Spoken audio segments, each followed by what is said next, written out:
ఈరోజు విజయవాడ పశ్చిమ నియోజకవర్గ సీటుని జగన్మోహన్ రెడ్డి గారు ముస్లిం మైనార్టీలకు కేటాయించాలని చెప్పేసి ఈ యొక్క సీటుని నాకు ఇవ్వడం జరిగింది. ఆయనకి ప్రతి ఒక్కళ్ళు ముస్లిం సోదరులందరూ ఆయనకి రుణపడి ఉంటాం. అలాగే నాకు ఈ అవకాశం ఇచ్చిన జగనన్నకి నా జీవితాంతం రుణపడి ఉంటాను. ఏదైతే ముస్లిం మైనార్టీలకు పెద్దపీట వేసి ముస్లిం మైనార్టీలకు అండగా ఉంటున్న జగన్మోహన్ రెడ్డి గారికి మేమందరం సపోర్ట్గా ఉంటాం, మేమందరం అండగా ఉంటాం. అలాగే గతంలో కూడా వాళ్ళ నాన్నగారు 4% రిజర్వేషన్ ద్వారా ముస్లిం మైనార్టీల మనసులను గెలుచుకున్నారు.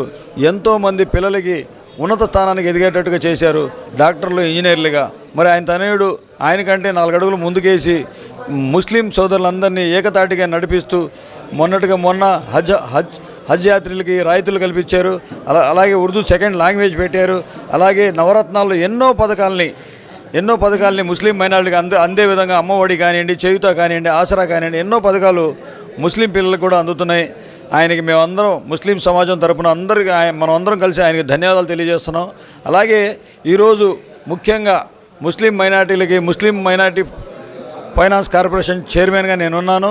నా ఒక ఫైనాన్స్ కార్పొరేషన్ చైర్మన్లో నూతనంగా 2 డైరెక్టర్లను కూడా ఈరోజు అధికారికంగా వెల్లడించారు. వాళ్ళకు కూడా నేను శుభాకాంక్షలు తెలియజేస్తున్నాను. తప్పకుండా ఇది ముస్లిం మైనార్టీల పక్షపాతి జగన్మోహన్ రెడ్డి గారు.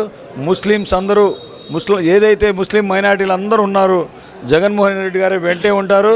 జగన్మోహన్ రెడ్డి గారు విజయం కోసమే పనిచేస్తారని చెప్పేసి 24లో ఈ మీడియా ద్వారా తెలియపరుచుకుంటున్నాను.